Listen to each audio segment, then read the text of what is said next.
Hello everyone. Hi everyone, welcome to my live stream. I'm the host of the USMK Insights channel, just an everyday retail investor like you, constantly watching the US market, thinking about when to get in, how to hold, and how not to get wiped out. This channel keeps it simple. My goal is to help retail traders stay updated in real time, so we're not always a step behind the big institutions. The more we know, the more control we have. Tonight, I have prepared several fresh stories, from Trump's tariff plans and the new tax reform to gold trends and what the Fed is up to. Let's break them down together. Figure out if they're bullish or bearish for the market, which sectors might be worth a lot or short, and where we need to stay cautious. Whether it's your first time here or you're a regular, feel free to ask questions in the chat. If I catch them, I will do my best to answer one by one. Don't be shy. That's what live streams are for. Now, some details like entry points, stop loss levels, or my personal intraday strategies aren't easy to share directly during the stream. So I usually post those in our WhatsApp group. It's run by me and my assistant. We also share chart reviews, setups, and trading plans during market hours. If that sounds useful, make sure to join.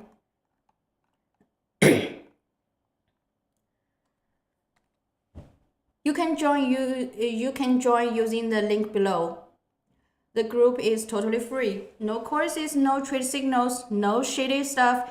It's just a space for disciplined traders who want to share ideas. Stay alert and avoid unnecessary mistakes. Alright, enough talk. Drinks ready, everyone? Let's dive in.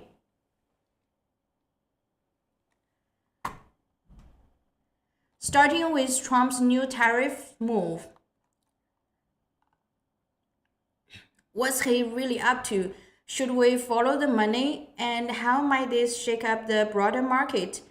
We will break down step by step. Quick reminder, if you find tonight's stream helpful, don't forget to follow, like, and share it with anyone who hasn't joined yet.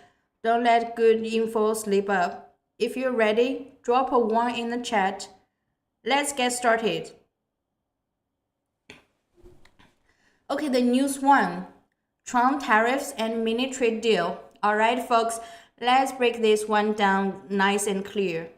The biggest headline these past couple of days, no doubt, is Trump's expiring tariffs and this so-called mini trade deal. Now, bear with me, I need to spend a little extra time on this. A lot of newcomers in the US stock market don't really get what tariffs mean. They think it's just a government level stuff that has nothing to do with retail traders like us. But here's the thing, it actually hits our portfolios hard. Why? Think about running a business. What affects your bottom line the most? Two things, costs and sales.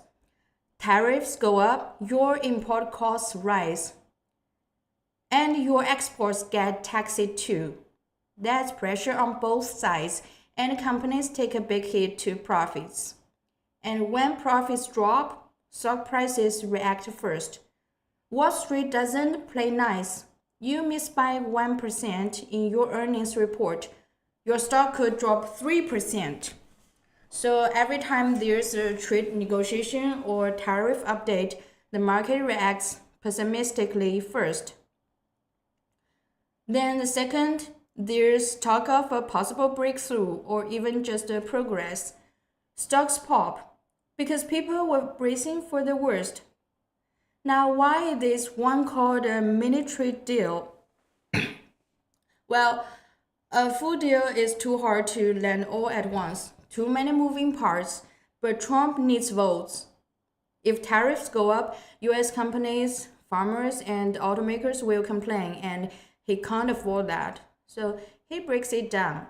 Signs off on the easier stuff first to calm the markets and keep things stable. And that gives us the core logic here. First impact, sentiment stabilizes. Big money isn't rushing into exit, less panic selling risk. Second, companies tied to exports and heavy industry benefits first. As long as tariffs are paused or delayed, their margins stay intact. Third, the major indexes bounce on sentiment. People ask, why did the Nasdaq and S&P 500 spike so fast? It's because the big names in those indexes are the first to benefit. Folks, let's be real. Let's be real. What makes stock go up? What makes stock go up? Expectations, right? It's expectations. And what makes them drop? Think about it. What makes stock drop? Reality hits, right? That's why I mentioned Boeing and Caterpillar, classic examples. Boeing sells planes all over the world. Caterpillar sells heavy machinery for farms, mining, infrastructure, global demand. If tariffs kick in, international buyers back off. Oh, sorry, too expensive. I will buy elsewhere. When Boeing and Caterpillar have to clash prices just to compete it, profits get cut in half. Just like that. Okay, let me give you a quick story here. One of my longtime followers used to trade Boeing short term back in back in 2019, when news of a phase 1 deal started leaking. He built a small position early. Next morning, boom, news confirmed. Boeing was up 5% pre-market, opened and ran another 2%. Let me show you the Boeing.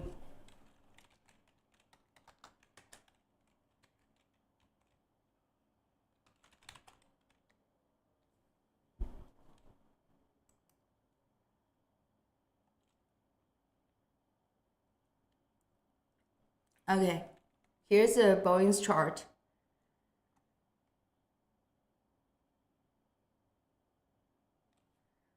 Back at that time, he made 8% on that trade and was over the moon.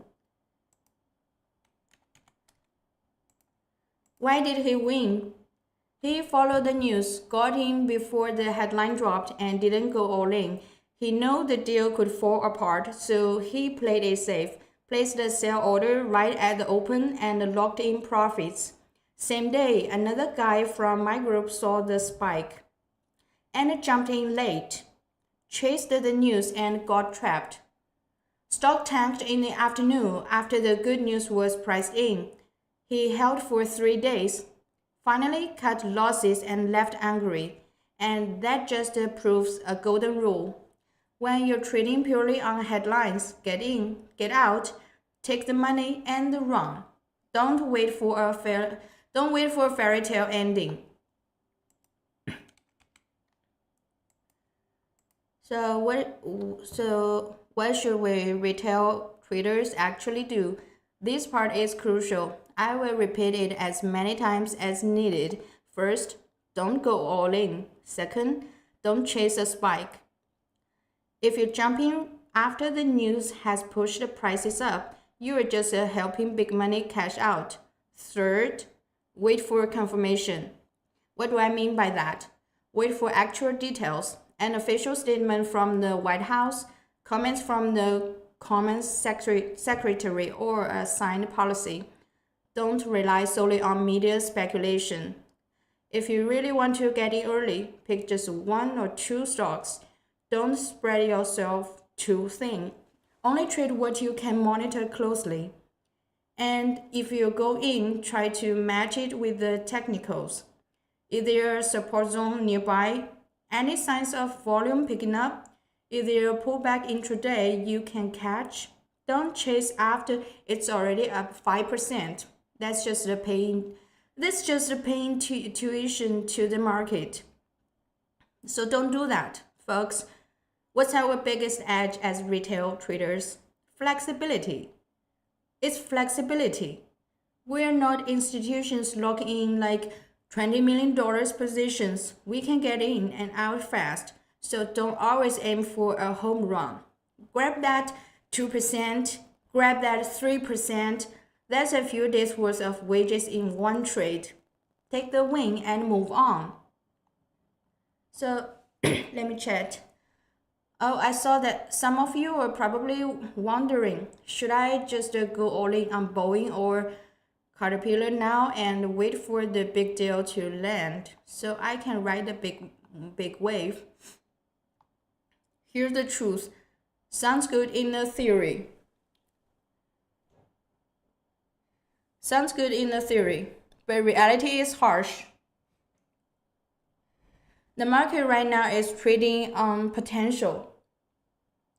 If you're waiting for the full trade deal to be signed, that might not happen until later this year, maybe even after the election. Way too many unknowns. In the meanwhile, your cash is stuck. Other opportunities are flying by. It's not worth it. If you really like the stock, trade it in small swings.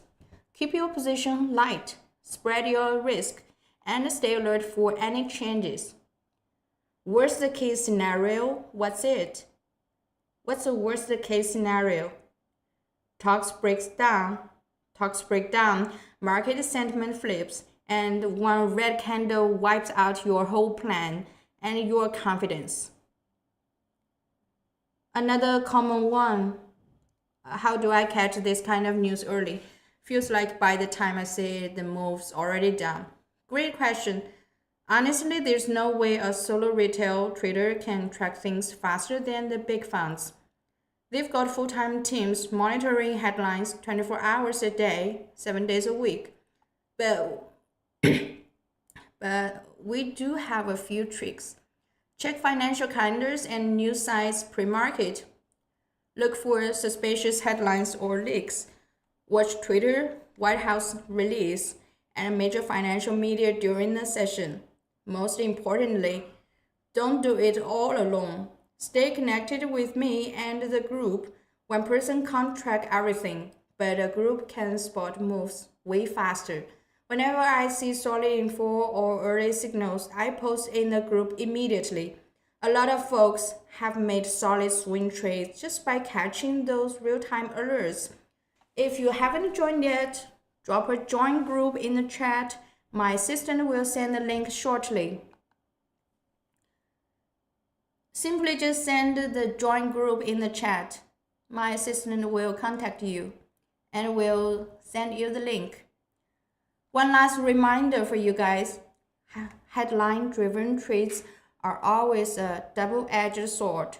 Yes, there's upside, but there's just as much downside. So don't believe in guaranteed wins. The key is move fast, stay light, scale in, and always stick to your stop loss and take profit plans. Don't get greedy. Alright, let's wrap this section up. If you haven't grabbed a drink yet, now is your chance.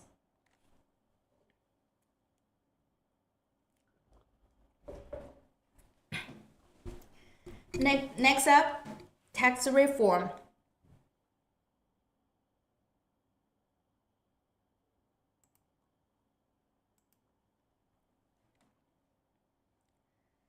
This one's a ticking time bomb too, and its impact on the market could be just as big as tariffs. If you're ready, drop a 2 in the chat. Let's roll into the next segment. Alright folks, we just went through the full breakdown of this mini tariff deal, what led to it, what it means, and how to trade it. Now let's switch things up. Time for a little audience check-in. I don't want to be the only one talking here. I want to know what kind of crowd we've got in the room. Are we mostly bulls or are we leaning bearish tonight? Here's my question for you all. Do you think Trump can actually close this mini trade deal? If you believe he can hold the line and stabilize things, drop a 1 in the chat. If you think, no way, it's all for show, once election pressure hits, the whole thing falls apart, drop a 2.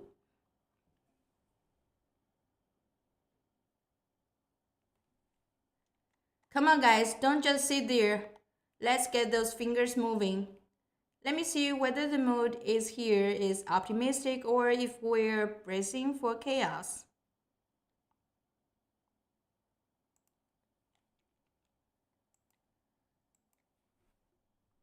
So why do I care so much about your expectations? Because at the end of the day, that's what trading is. It's all about sentiment and crowd psychology. The news you read, that's just a surface level. What really moves the market is whether people believe in it, whether they're willing to bet on it, whether money actually flows in. That's why sometimes a small headline can send a stock flying if the whole market buys into it. Other times, even huge news gets ignored if no one believes the story. So your expectations, that's the clearest window into where the money might go next. All right, I saw a really solid question in the chat just now. Let's pull it up. If this mini trade deal ends up falling apart, should we retail traders just exit everything immediately? Great question, man. A lot of people are thinking the same thing. If the deal collapses, are we screwed? Is the market going to tank hard? Let's be real. Yes. In the short term, the market will likely take a hit. No doubt about it. The worst thing for sentiment is uncertainty, and the failed deal is a clear negative. You will probably see a sell-off right away. That's almost guaranteed. But does that mean there's zero opportunity after the drop? Not necessarily. Here's why. Let me tell you. You've got to look at what kind of stocks we're talking about. Some stocks are just hype driven, pure momentum of the news. When the news fails, they tank and stay down. End of story. End of the story. But other stocks like Apple, Boeing, Tesla, they've got real value behind them. Sure, they'll get hit too, but their core strengths are things like tech, branding, and strong business modes. That doesn't disappear because of one trade headline. So when these kinds of names drop, even the big funds won't want to dump them for good. They will look to buy back in cheap, and that's where your opportunity comes in. Let's share a quick story with you. Something that might help you remember this better. I still remember it clearly back in 2018. The whole US-China tariff situation was going back and forth for months. There was one particular moment when Apple got caught in the crossfire. The headline said, they might slap tariffs on some key components. That morning, Apple dropped a 3% pre-market. And when the market opened, it kept falling even harder. Now here's the interesting part. One of my longtime followers saw that drop and went in the opposite direction. What he did, let me tell you, he picked up a small position right at a key support level. At the time, a bunch of people in the chat, in our group, in our WhatsApp group, were asking him if he'd lost his mind. Why buy into falling knife? They asked. But guess what? Guess what happened? Just about a week later, Apple released its earnings. And boom! Solid numbers, no big issues. Turns out the tariff talk didn't really hurt their business much at all. And what did the stock do? It completely recovered that whole dip and even broke out to a new high. That trade he made off the panic, it ended up making him more than some of his usual technical setups. Why? Because he didn't panic. He didn't panic. He stayed calm, looked at the bigger picture, and acted while others were frozen. So the lesson here, what can we learn here? Don't be afraid of a drop. What's really dangerous is letting fear paralyze you, because more often than not, the best opportunities show up right when the market is crashing. So, what should we retail traders actually do in a situation like this? Let me say it again, and I really want you to burn this into your brain. Burn this to your brain, okay? Bad news, then initial drop. Then look for strong stocks. Then check if there's a deep buy opportunity. Do not touch weak stocks. Now, you might ask, what do you mean by weak stocks? I'm talking about those names with terrible earnings, companies that rely on hype, flashy concepts, or big stories, but don't actually have any solid fundamentals behind them. When bad news hits, those stocks don't just dip, they collapse. And if you try to buy the dip on one of those, you're basically donating money to the big players. If you're going to bottom fish, do it in the big names. Stocks with real staying power. Apple, Boeing, Tesla, and so on. Even when they fall, there's always someone willing to step in because their fundamentals are still strong. So as retail traders, we can't afford to be reckless. Don't go all in. Don't blindly chase a stock that's already flying. Be smart. Be selective. If there's a dip worth buying, you go in with a plan. Look for key support levels. Look for signs of volume and wait for some kind of confirmation before you act. And if you still end up getting trapped, that's okay. That's okay. As long as you know where your stop loss is. Don't just sit there and pray. Don't hold on to a loser forever. That's how accounts blow up. Trade with a plan, trade with discipline, and most importantly, protect your capital. That's your number one job in this market. I just saw another great question pop up in the chat. Let me bring it up. When news like this breaks, should I buy on the same day or wait for a pullback the next day? This is a classic question, one that comes up all the time. Honestly, whether you should jump in on the same day depends on two key things. First, take a look at the market's reaction right after the news breaks. Did the stock gap up hard in the pre-market? And more importantly, during regular trading hours, is there a chance it will retest the lows?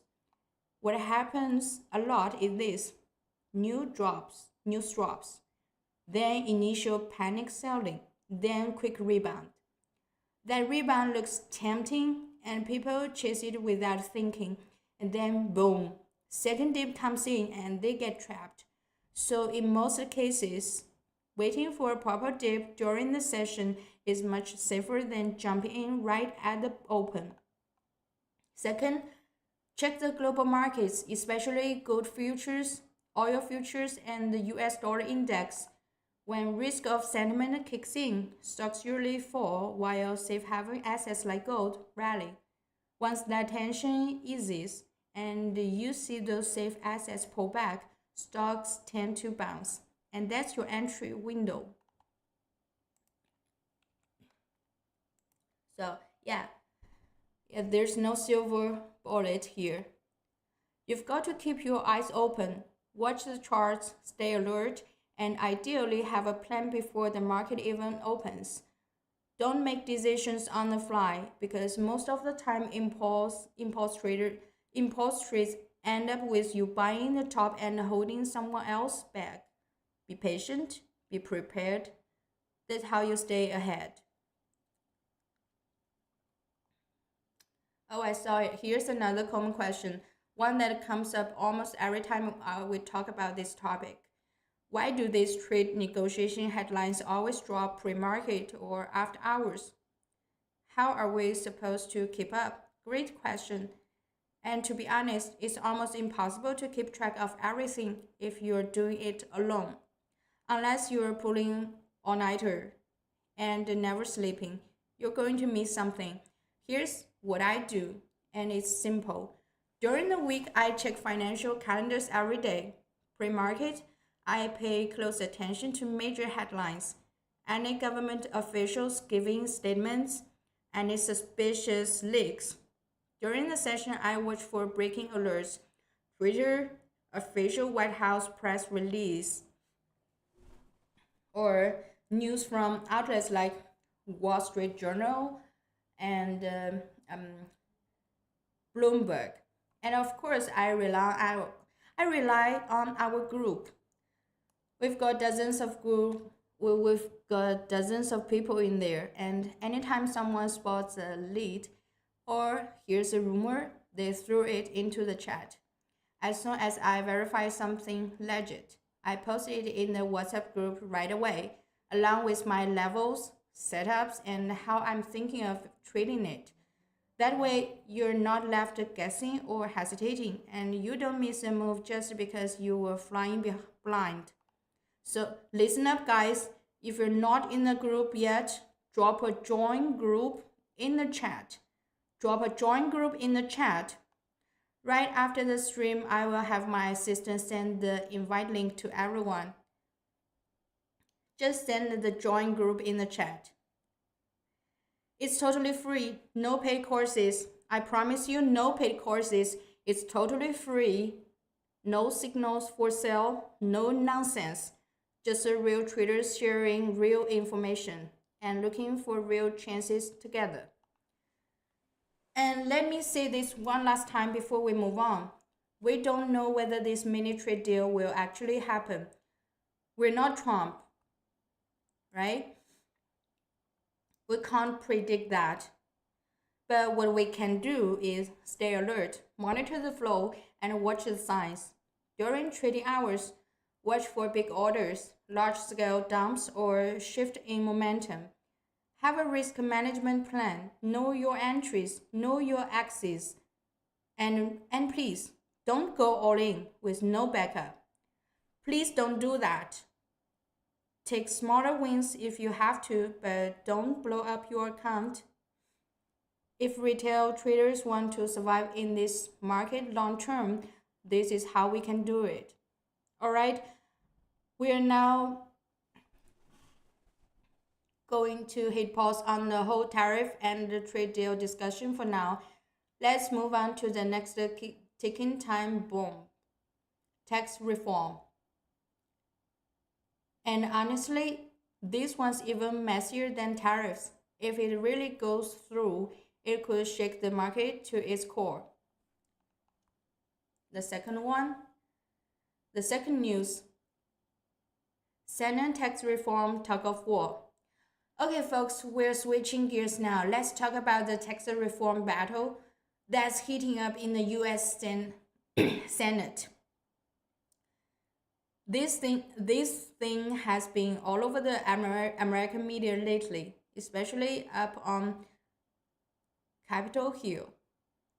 Lawmakers have been fighting like they're in an all-night gaming session. No joke. It's full-on game battle mode over there. Pulling late-night marathon, arguing about the same issue. So what's all the fighting about? Let me break it down in plain language for those of you newer to this. Tax reform really comes down to one simple thing. Who pays more and who pays less? Let's be real, over the past few years, the big corporations in the US have been making insane profits. If you've ever bought Apple, Google, or Amazon stock, drop a yes in the chat. I want to see who's holding. Are you holding Apple, Google, or Amazon stock? Please drop a yes. These companies are cash machines, right? All of them are cash machines. Their balance sheets are so strong. They literally struggle to figure out how to spend all that money. But where's all that money coming from? At the end of the day, it's consumers footing the bill. You, me, everybody, right? So now some lawmakers are saying, hey, these big guys made enough. Time to tax some of that money and refill the government's coffers. But then the other side fires back. If you hike their taxes, they will just outsource more, relocate overseas, cut jobs, and in the end, it's regular people who get hurt the most. And that's where the whole thing gets stuck. It turns into a back and forth about whether to raise taxes and by how much. So how does this affect us retail traders? Well, think about it. The reason tech stocks are so dominant is because they are high margin, low tax, and super efficient with profits. That's what funds love. Clean balance sheets, strong free cash flow, and solid dividend potential. But if corporate taxes go up, net profits drop, earnings shrink. And when earnings shrink, fund managers adjust their models. They cut valuations, which means stock start pricing in the bad news before it even happens. That's what we call price in, when the market reacts in advance and sells off on expectation. Now, here's the thing, don't panic just yet. If you study history, you will see no major macro policy ever go through without a fight or a compromise. Why? Simple. It's all about votes. If they raise taxes too much and it hits corporations hard, layoffs start, investment drops, wages get cut, and who suffers? Everyday people, the voters. And if voters are struggling by the next election, who's gonna vote for the people that pushed it through? So at the end of the day, it always comes down to some kind of political trade-off. Let's go back to 2017. Let me give you a real example. Back to 2017, remember that tax reform cycle under Trump? Back then, he announced plans to slash corporate taxes across the board. People went crazy. Opponents said it would blow a hole in the federal budget. Others said it would hurt the working classes. It would hurt the working class. The debt was loud and messy. The debate was loud and messy. During that time, big names like Google and Amazon got hit hard. Their stock took multiple punches. A lot of traders panicked and sold right at the bottom. But in the end, the tax cut accurately went through. The tax cut actually went through. Sure, the final numbers weren't as aggressive as promised, but they were still meaningful. And guess what happened? The moment the deal was done and the uncertainty was gone, stocks bounced back fast. Google, Amazon, they recovered their losses in no time. And all those people who sold low, they had to chase back in and ended up paying twice as much for the same shares. That's what we mean when we say what kills you is not the result, it's a fear during the process. So, folks, as retail traders, here's the golden rule. You need to carve into your mind. Markets react first to expectations, then they wait for the actual outcome. If the outcome turns out softer than feared, the market often rebounds hard, even if the news still sounds bad on paper. So what should we do now? Look, I've said this many times. As small retail traders, we don't need to sit here trying to guess what Congress will do next. You're not gonna outguess Washington. What we can do is follow the signals and move with the facts. Here's how. Number one, watch for official statements. Look for credible signals. Are there draft bills being discussed? Are officials starting to leak trial balloons to the media? Don't fall for internet rumors or clickbait headlines. Number three, when sentiment takes a hit on tax headlines, focus on quality stocks. Names like Apple, Google, Amazon, If you're going to buy, do it batches. Don't go all in on guesswork. Number three, and this is critical, always keep some cash on the sidelines. Don't throw everything in all at once, because if the bad news does become reality, the stock take another leg down. You need dry powder. You need dry powder ready to add at better levels. Capital is your ammo.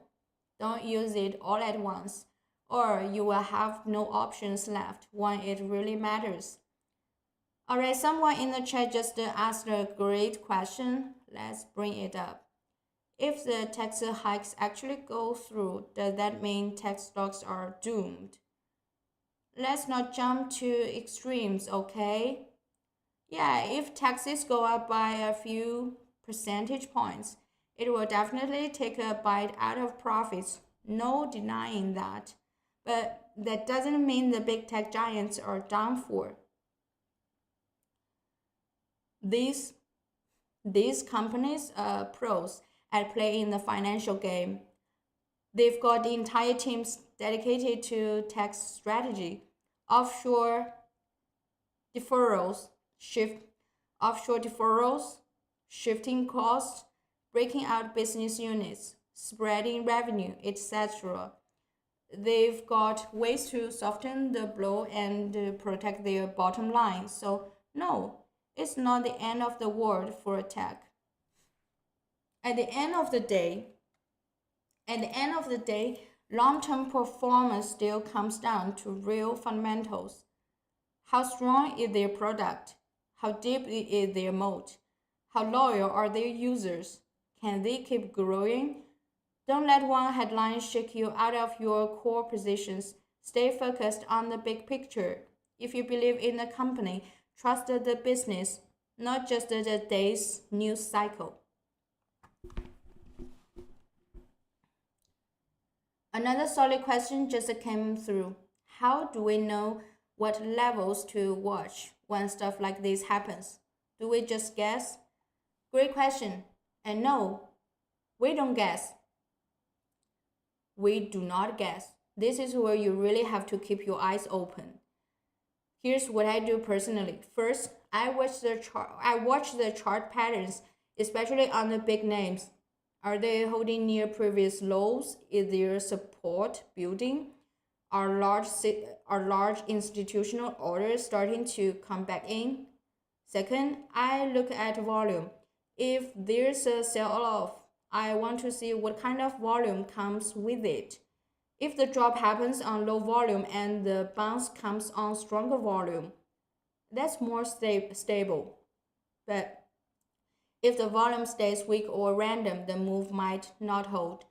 Third, I stay glued to the news flow.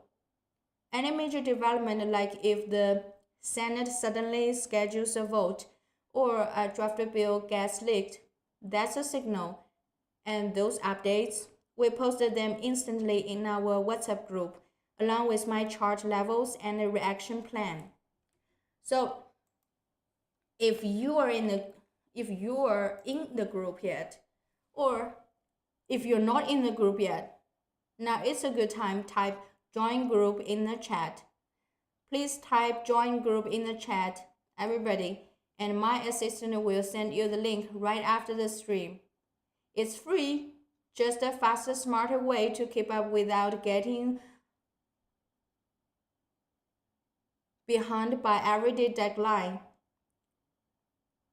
And let me leave you with this. The tax reform itself, that's not what you should fear.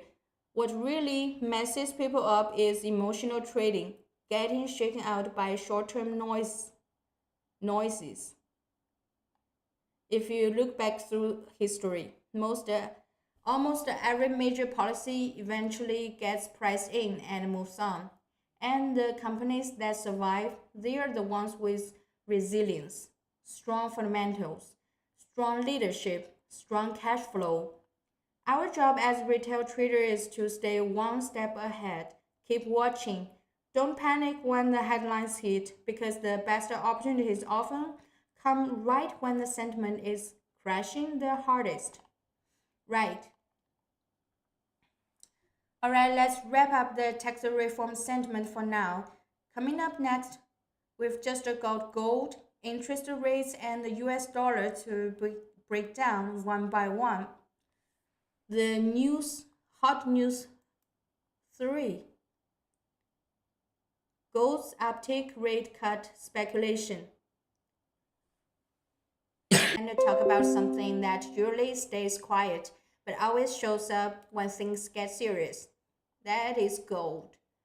Now, I don't know if you've been watching the tape the past couple of days, but gold has quietly started climbing again.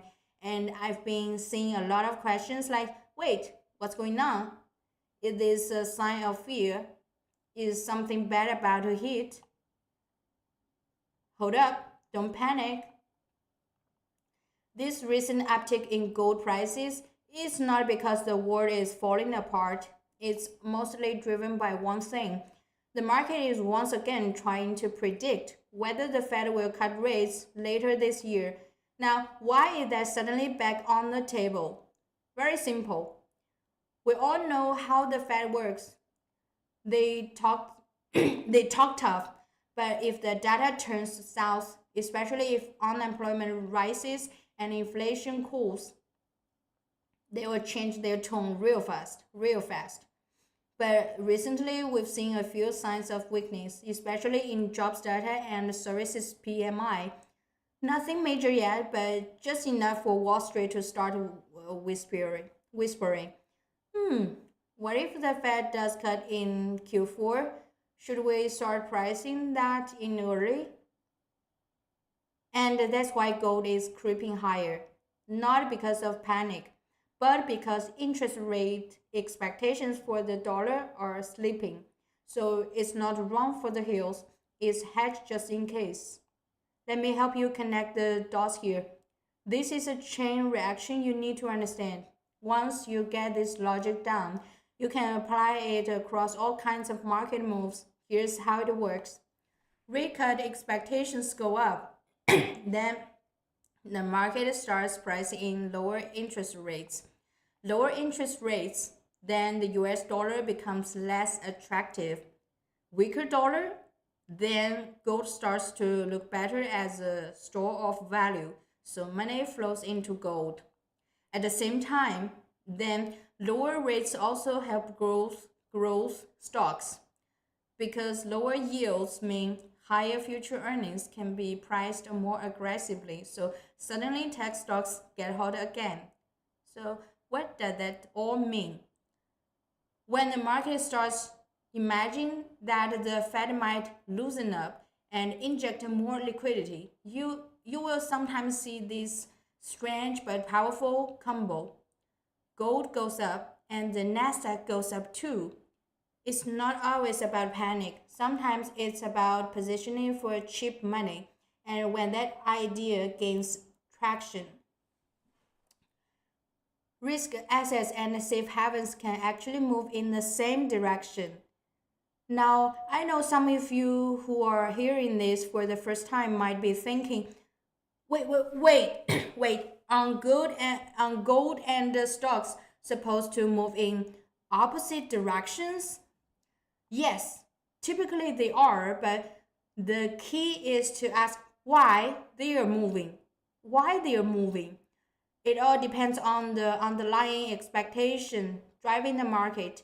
If gold is rising because of fear, like a black swan event, geopolitical crisis, or full-on panic, then yeah, you will usually see stocks drop while gold runs. But if gold is rising because of rate cut expectations, that's a different story. That's not panic money, that's positioning money. In that case, capital is rotating out of cash or defensive plays, looking for places to park, and both gold and growth stocks can benefit at the same time. So when the market smells potential rate cuts or liquidity injections, you will sometimes see gold rallying while the Nasdaq is partying too. And in that scenario, no, it's not a contradiction. It makes perfect sense. Let me give you a real time example from last year. No, not last year. from 2023, first half of the year. Remember that stretch when CPI started cooling off? The market saw the data and immediately went, hey, inflation's easing. Maybe the Fed won't need to keep hiking. And what happened next? Boom! Money started flowing into both directions. On one side, oh sorry. On one side, investors piled into tech. The Nasdaq took off like a rocket. On the other side, gold ETFs and gold miners surged too. Not because of panic, but because traders were hedging against a weaker dollar. Now, here's the crazy part. A lot of people saw gold rising and assumed the stocks had to fall. So they shorted the market and got absolutely wrecked. Why? Because gold and the Nasdaq were both rallying at the same time. Macro money was flowing in on both ends, and those who guessed wrong got stuck in the middle, holding losing short positions and missing the upside. So here's the lesson, folks. Here's the lesson. When you're trading based on macro expectations, understanding the why behind the move is more important than just staring at the chart. Key lines can show you what happened, but if you don't know what the market is actually betting on, you will always be one step too late. So, what should we what should we retail traders do now? All right, now we're getting into the part everyone's been waiting for. Whenever I bring up gold, I know a lot of newer followers always ask, should I buy gold? Which one should I buy? How do I buy it and how much should I put in? Let me break it down for you, nice and easy. If you want something simple and low maintenance, just stick with something like GLD, the gold ETF. It's liquid, it's easy to trade during US market hours, and you don't have to worry about all the little details. Perfect for passive exposure.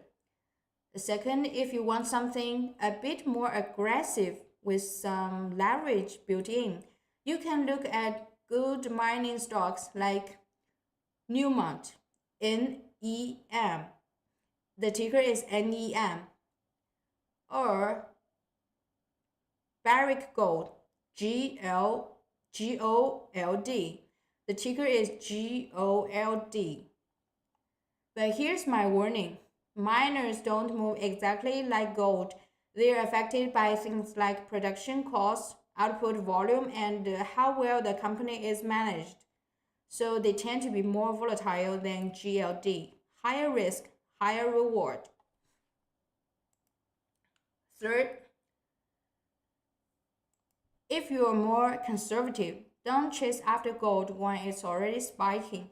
Wait for the US dollar index or the 10-year treasury yield to pull back a bit. If you jump in at the peak, gold might retrace just enough to shake you out before the next leg up. And that's a frustrating way to trade. And here's a golden rule for retail traders. Gold is for hedging, not for day trading.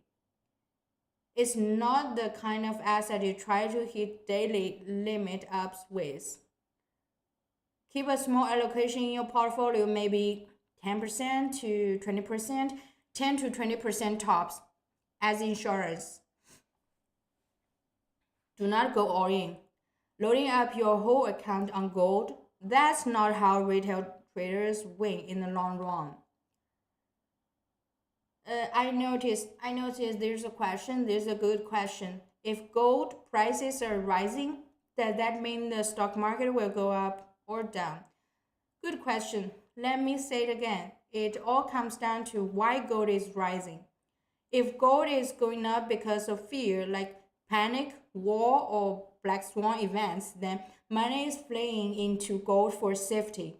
And that usually means stocks are under pressure. So in that case, the market tends to drop while gold climbs.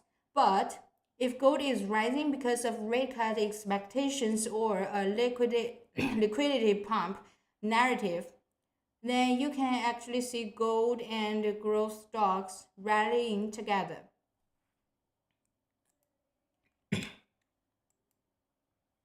We saw this exact scenario last year, remember?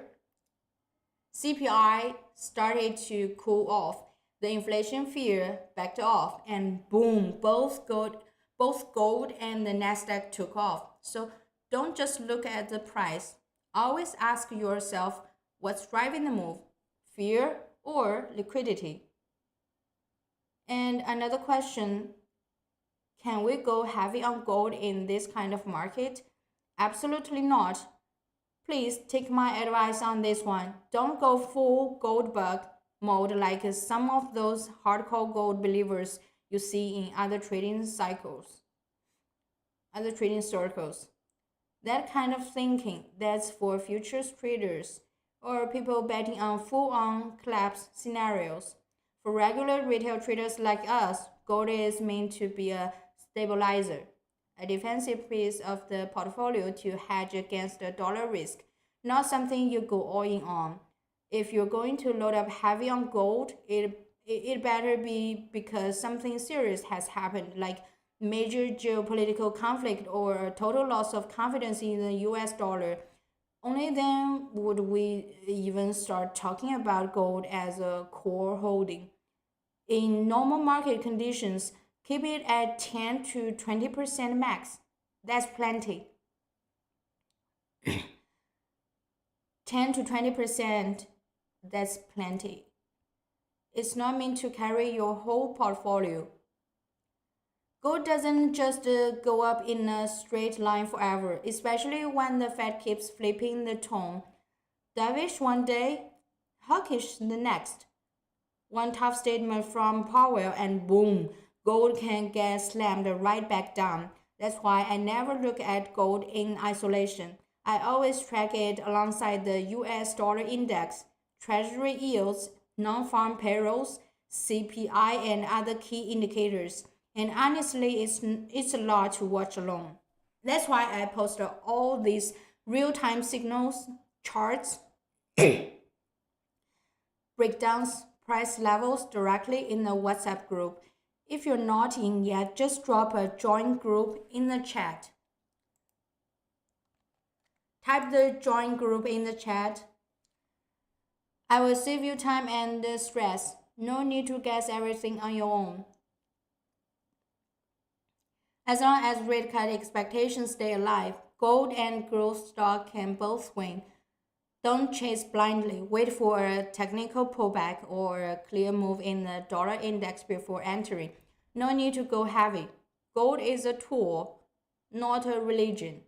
All right, folks, we've just walked through tariffs, tax reform, and gold, all the big macro stories. But I know what some of you newer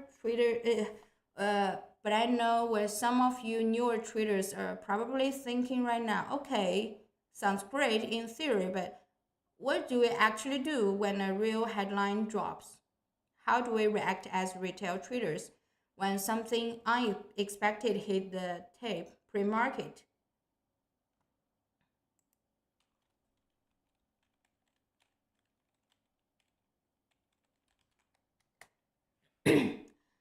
Good question. That's a good question. Let's walk through a scenario together, step by step. I will show you exactly how I'd think about it, just like we're trading it live. Let's say Trump actually signs the military deal. Boom, you check your phone late at night and the news is out. Next morning, you open your trading app and see Boeing is already showing 4% pre-market. 4% up pre-market, I mean. And right away you start panicking. Wait, is this thing about to take off? I always think I was thinking about buying it last night, but didn't. Should I jump in now before it runs away without me? Let me tell you, this is textbook retail trader emotion. We've all done it before. You hesitate during regular hours. You panic in the pre-market. You chase during the open. You get stuck in the afternoon, pull back, and then wake up the next day thinking, did I just get played like a rookie? why you need to so why do I always say you need to use both the news and the charts together? Let's go back to that 4% move on Boeing. Where did that 4% jump come from? It didn't come from earnings. It didn't come from improved fundamentals. It came from a headline catalyst, a sudden burst of optimism. That's it. News-driven pops like that are what we call sentiment spikes. Short-term high based on fresh headlines, but the real question is, will that excitement last? To answer that, we need to look at a few things. Are new buyer following through? Is their volume confirming the move? Are we getting more headlines to fuel it further? And that's where the technical setup becomes your measuring stick. It helps you answer questions like, how far did the emotion push the price? Did the volume spike or stay flat?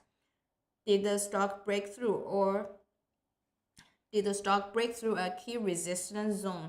If it pulls back, where's the nearest support level? When you combine the why from the news with the how far and strong from the chart, you get a much clearer picture of whether it's worth jumping in or waiting it out. Let me give you a classic scenario. With Boeing, what are the key technical levels people usually watch?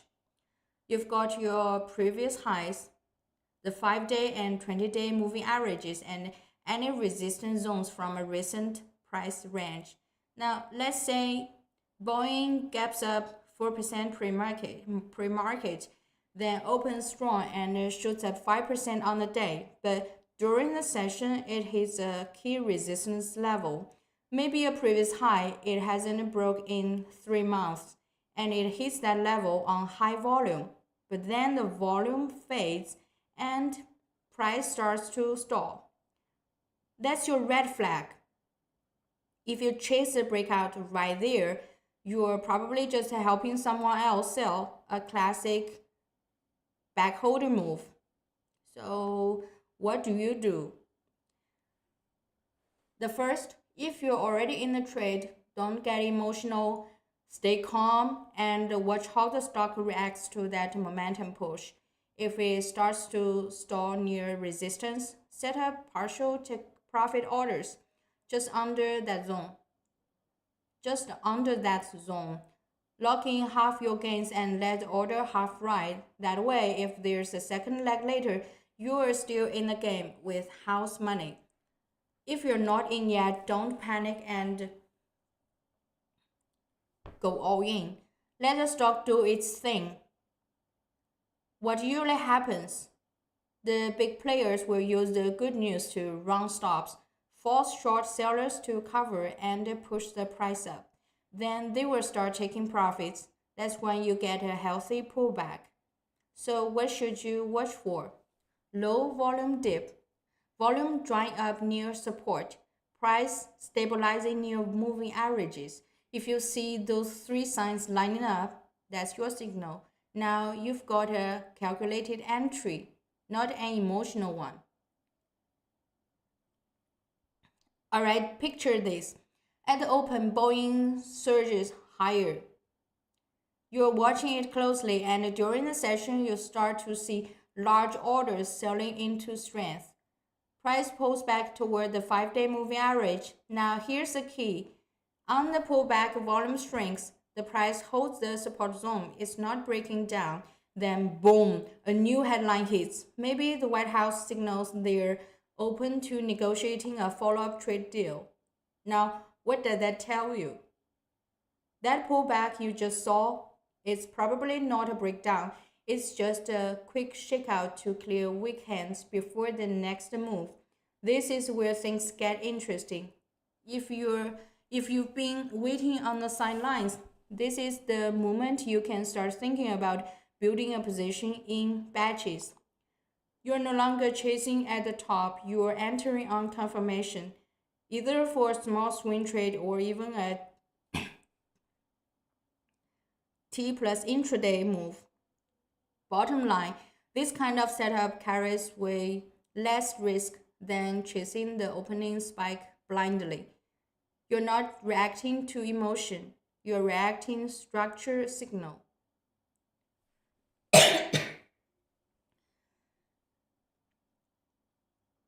Let me be honest with you. I've messed this up myself. Back in 2018, Boeing had a similar bullish news event. The headline dropped late at night, and the stock gapped up 4.5% pre-market. I was itching to get in, but I held back. I told myself I'd wait for a pullback. Well, that pullback never came. The stock just kept running nearly 6% straight up. I sat there watching it fly and felt miserable. Damn, I missed it. So the next day at the open, I couldn't resist. I went all in, straight up chased it, and guess what happened? By the end of the day, the stock closed down 2%, and I was sitting there stunned. Frustrating, right? That was a classic emotional trap. Day one, I hesitated when I should have had a plan.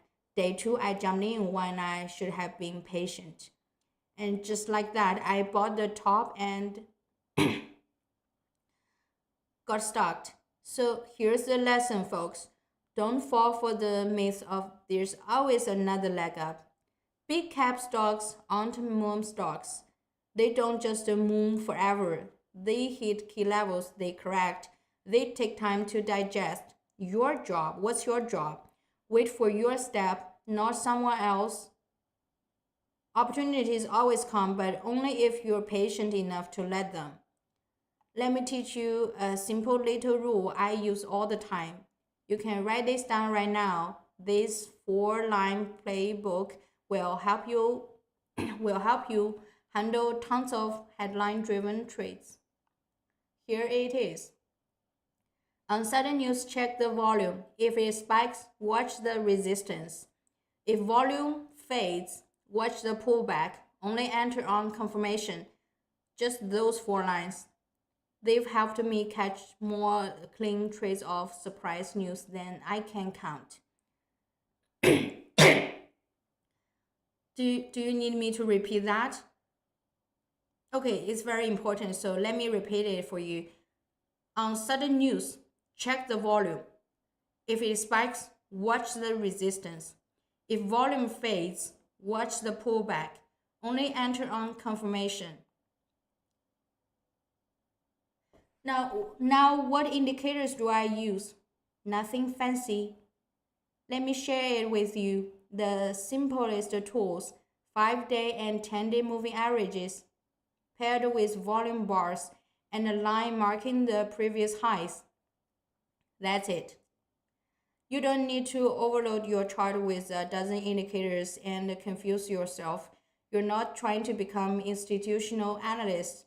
As retail traders, we just need to answer 2 questions. If I'm already in the trade, where do I take profit? If I'm not in, where can I safely add without chasing? That's all. Avoid buying into hype and don't be the one left holding the bag when the music stops.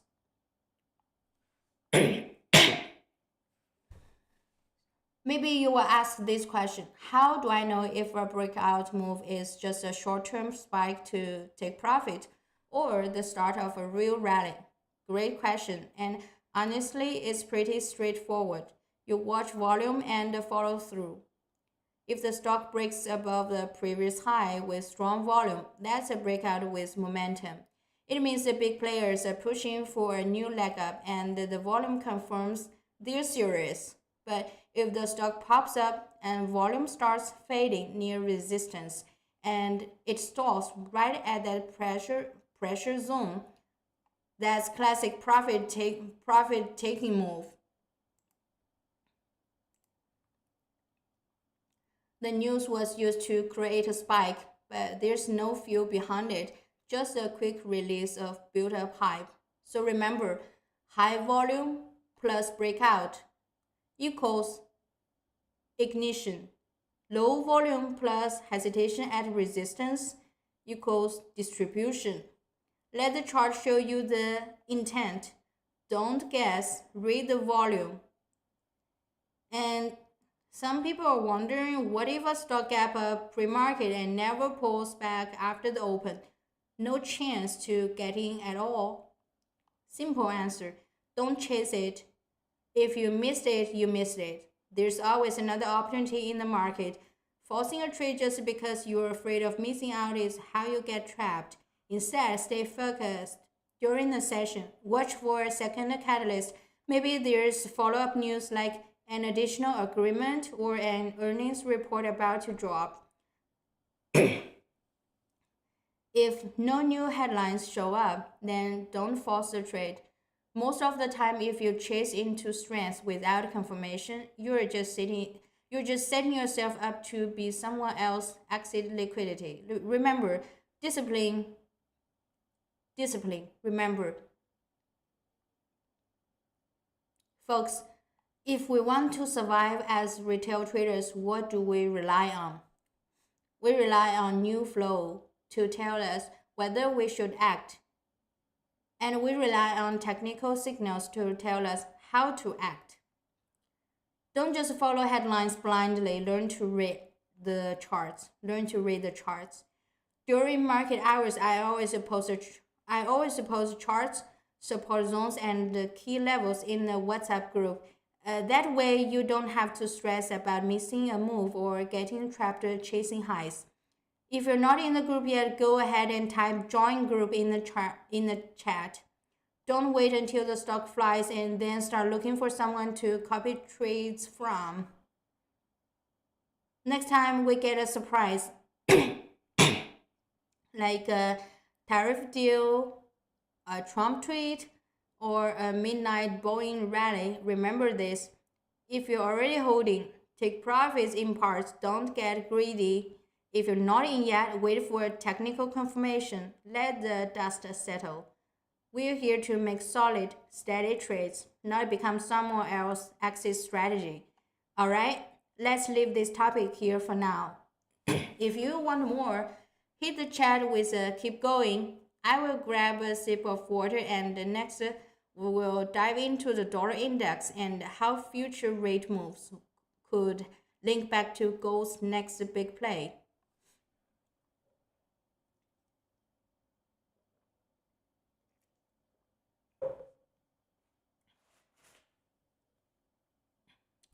Hey guys, I know I talk pretty fast sometimes, so if you feel like you missed something, or if you've got questions or want to dive deeper, feel free to add me on WhatsApp.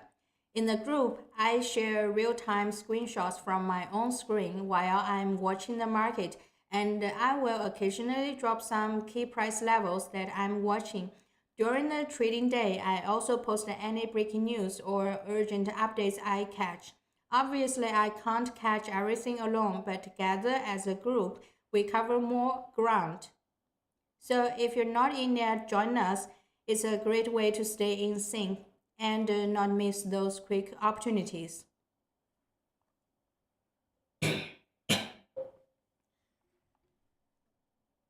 Alright, folks, that's about it for tonight's session. Time really flew. Just like that, 2 hours gone. Almost 2 hours. No, not 2 hours. But more than 1 hour, right? One sip of tea, one piece of info, one headline at a time, and here we are, deep into the night. Let's do a quick recap for everyone, especially those who joined a bit late, just so you can piece it all together. First, we broke down the recent tariff headlines from Trump. If the mini trade deal gets signed, short-term market sentiment stabilizes. If it doesn't, short-term panic might hit, and the stocks most sensitive to this.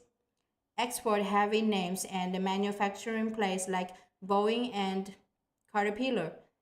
Second, we dove into the ongoing tax reform battle in Congress. At the heart of it should big corporations and the healthy pay more, and the wealthy pay more. Should big corporations and the wealthy pay more? And who gets hit the hardest? Tech stocks, especially the big names like Apple, Google, Amazon. Higher taxes mean lower net profits, but as we said, markets often sell the rumor and bounce on the fact. It's the uncertainty that shakes traders, not always the actual policy. Third, we explored gold's quiet climb lately and what's driving it. We talk about how rate cut expectations affect not just gold, but also the US dollar and growth stocks. And for those who still think gold and the Nasdaq can't rise together, we brought up last year's real example. When CPI started to fall, markets started pricing in rate cuts, and both gold and the Nasdaq rallied side by side. And finally, we closed with a hands-on trading example.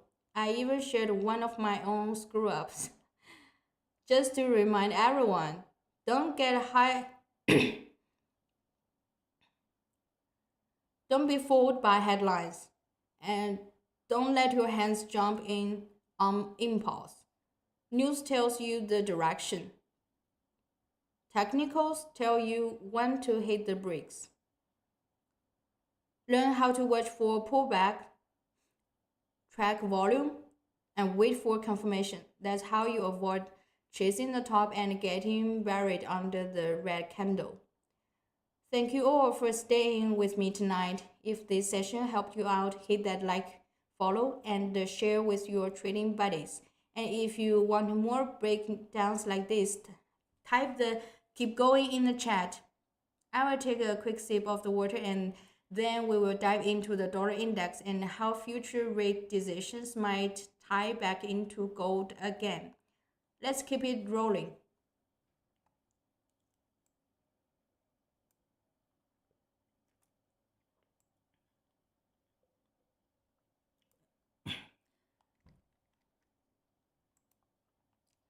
Now, I know some of you might be thinking, come on, didn't we already go over all this? Why go back and review everything again? Let me tell you, this is exactly where the real difference lies. In trading, most people don't lose money because they don't know the concepts. They lose because when it's time to actually pull the trigger, their hands shake. They get excited at 3% and chase. They get excited at 3% up and then they chase it. Then panic when the price drops and freeze up. That's why at the end of every live stream, I make sure we go back through everything piece by piece. It's not just a review, it's about helping you lock in the key takeaways. So the next time something similar happens, you will remember the setup, you will know what to watch for, and you won't be caught off guard. Repetition is how you turn knowledge into instinct. So no, this isn't filler. This is the part that makes it stick. Back when I first started trading US stocks, there was this veteran trader I really looked up to, one of my early mentors. One day he told me something I've never forgotten. Getting one trade right isn't the hard part. What's hard is carrying that right mindset into the next trade. Man, that hit me hard. What did he mean? Simple. You might nail a move on tariffs today, but if tomorrow is tax reform or gold or rate cuts, and you suddenly lose your discipline, start chasing highs again, or catch falling knives, guess what? You will end up giving back everything you just made. That's why we do these reviews, not to repeat ourselves, but to drill the process into your mind. So then the next time a big headline drops, you won't panic. You will have a system and you will trade with your head, not your emotions. So what should you do now? Simple. If you got value from tonight's stream, drop a 888 or just 111 in the chat right now. 1, it helps boost the Steam visibility. And 2, it's a way to lock in that you actually learned something tonight. Don't let 2 hours of screen time go to waste. Or almost 2 hours. I mean, it's already more than 1 hour, right? It's almost 1 hour and a half. Also, make sure you subscribe and hit the notification bell. Hit that subscribe, hit that like button. I've got a lot more coming. Real-time breakdowns just like this, where we combine news flow with technical analysis to give you an edge. So next time the market moves, you will be one of the first to catch it. Here's another one I know some of you are probably wondering. After the live stream ends, do you still post anything later at night? Absolutely, absolutely. Most of the nights I will do a quick post-market recap, just a few keynotes on what happened that day and what to watch going into the next session. And honestly, even if it's 1 or 2 a.m., if I catch a late breaking headline or anything important, I will drop it straight into the WhatsApp group so nobody misses out before the next morning's open. I mean, I get it. I came up as a retail trader too. Most of us, most of us have day jobs. We can't sit in front of charts all day like the pros. That's why I treat the group as a safety net to help you catch the stuff that slips through during the day. No fluff, just real info when it matters most. Alright, folks, that's it for tonight's session. If even just one idea, one piece level, or one mindset from the past 2 or almost 2 hours helped you out, then this stream was totally worth it. If you haven't already, make sure to subscribe and tap that little notification bell so next time I go live, you will be the first to know and won't miss a bit. And don't forget, I'm still active in the WhatsApp group after hours.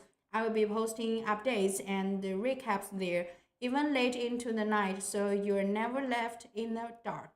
All right, team. Thanks for hanging out. Here's to fewer traps and more profits in your trades. Get some good results tonight and drop a good night in the chat before you go. Catch you in the group. Take care and see you next time.